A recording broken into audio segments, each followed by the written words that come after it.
Pinuri ni DSWD Secretary Rex Gatchalian ang bagong revised protocol ng case management of child victims of abuse, neglect, exploitation, and discrimination o CAIN-D. Sa binasang mensahe ni DSWD Undersecretary Monina Josefina Romualdez, sinabi ni Gatchalian na malinaw na nakasaad sa pinalakas na protocol na kailangang protektahan at igalang ang bawat batang Pilipino.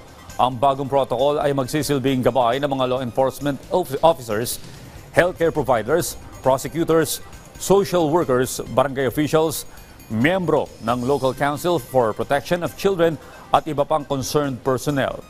Pinasalamatan din ni Gatchalian ang inilabas na Circular Number 017/2023 ng Department of Justice na nagbibigay ng immunity sa mga social worker na nangangalaga sa mga batang biktima ng pang-aabuso.